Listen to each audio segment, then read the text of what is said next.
Everybody bees in the mood. Everybody bees in the mood.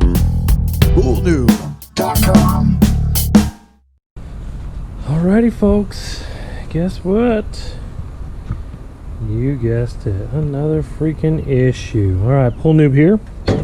Coming live at you at the Corona capital of the world.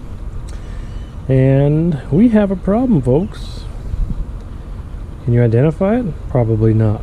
So, the issue is this right here. Believe it or not, it has been on all day and this has not moved. So, doing a little Google foo, found out that this Intermatic, this is a brand called Intermatic timer. Chances are there's a little motor back here, and chances are is that it is not working anymore. Okay, so that's major disappointment.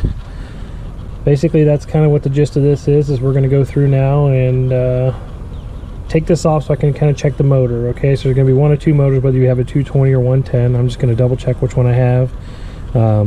Get that part number, get one order, but I'll show you how to get access to it.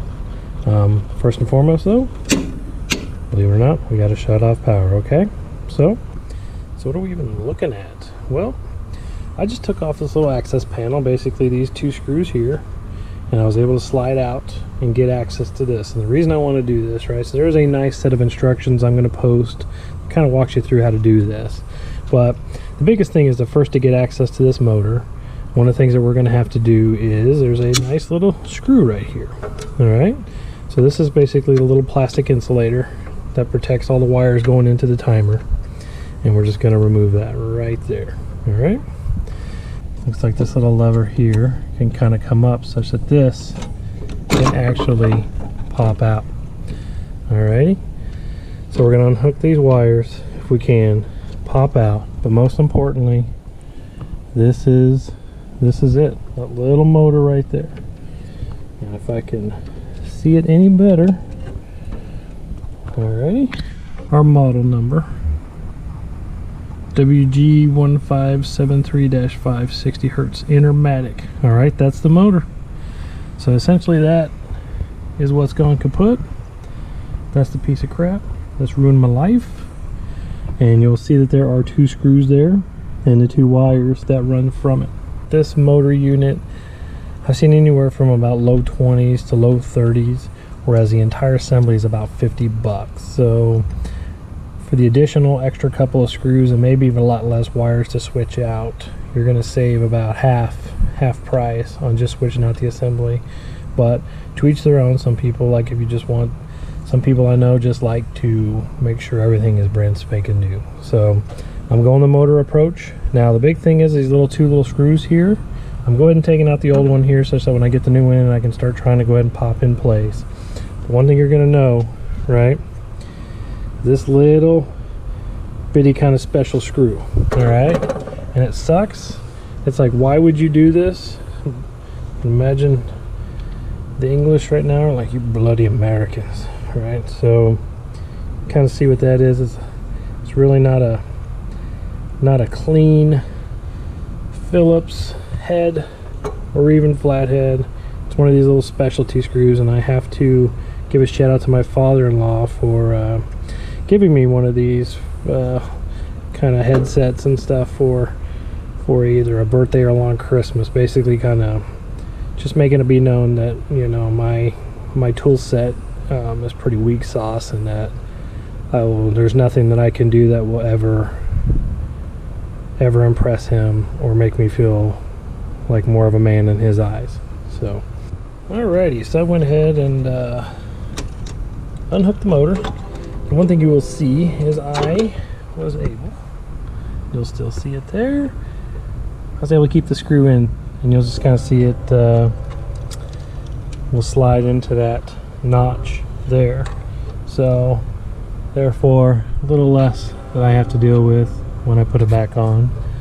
This little motor here did have this little bitty gear in the back, and you would see that it actually slides through one of the holes here in order to turn that motor and to turn the dial. So now I've got everything starting to push back, and basically you got the two white wires, and it's going to be here in this terminal and here in this terminal here that I've got to completely remove it. Alright guys, guess what I did? Boom. I've officially removed Mr. Motor. Alright, we are here. I got a new one on lock. That was a lot easier even for a noob like myself. Alright, and I gotta wait 3 or 4 days for the part to come in. And when it does, I'll put this in and pray to go.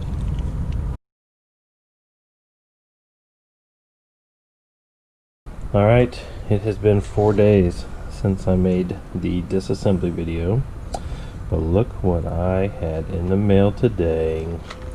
An Intermatic Incorporated WG1573-10D pull timer motor. That's right, ladies and gentlemen. I know what you're thinking. You'll shoot your eye out. Look at that bad boy. So look at this old motor. What's kind of crazy about it, when we talk about this back thing, totally seized. This was freewheeling on the new one that we got, so that was a sure tell sign that the motor had basically been shot, and I can't even turn this with my fingers now. So let's get my pull timer back up and working this morning. Now, if you remember, I kind of left, let me see if I can get this down here. I left a little screw half out, and I did that so we can hopefully just slide this in and retighten.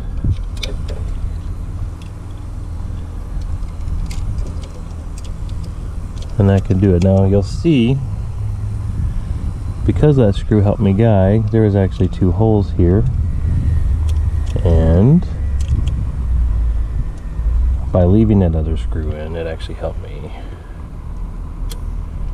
know where I need, which hole was the better one, okay, which is the better fit.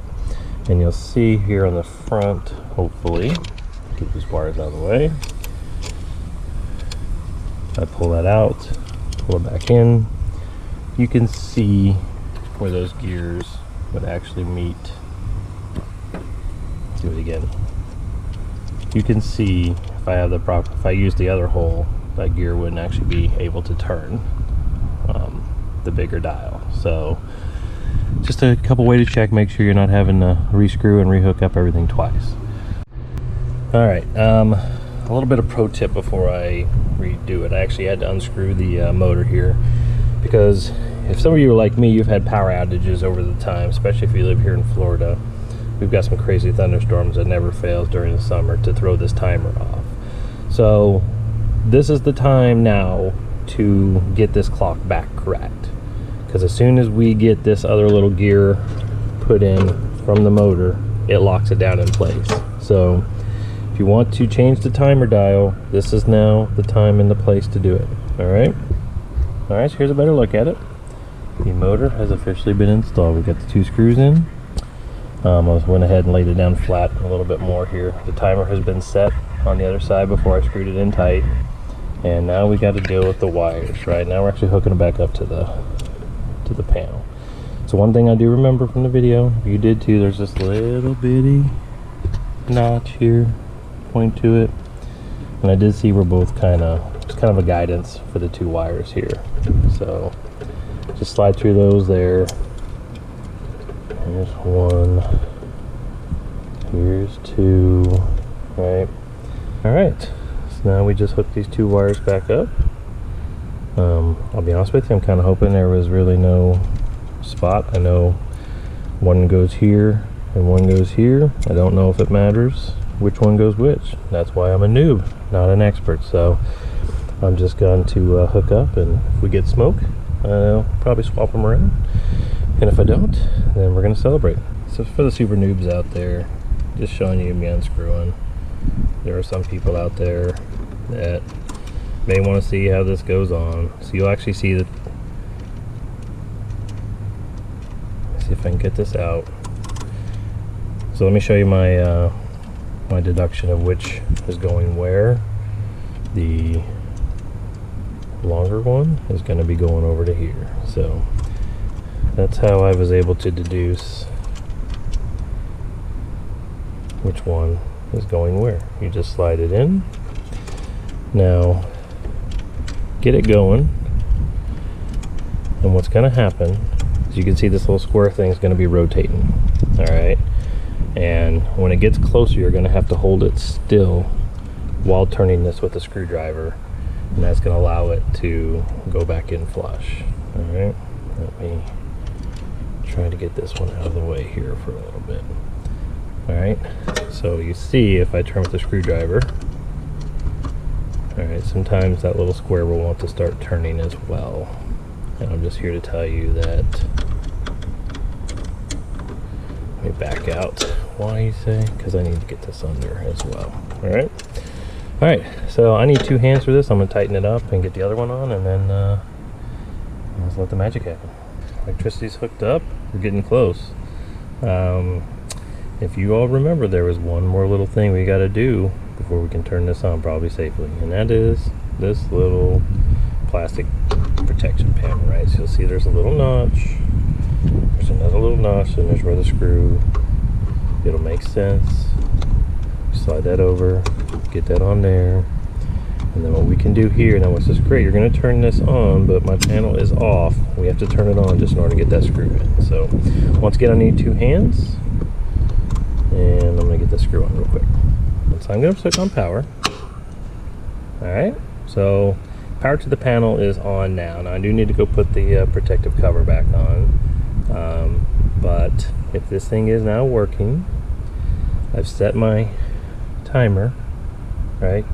I need to switch my off and on just for sanity's sake, but you will see that it should kick on here in less than about 10 or 15 minutes. So believe it or not, this is how I'm going to test it. I'm not even going to go manually kick it on. I'm going to go walk away, do whatever I need to do, and hopefully shortly this thing will be turning automatically and will kick on here shortly. So here's hoping that the jets work today.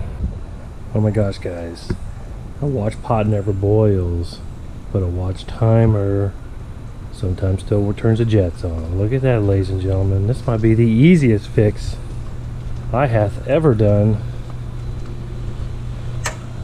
Dog poop, landmines.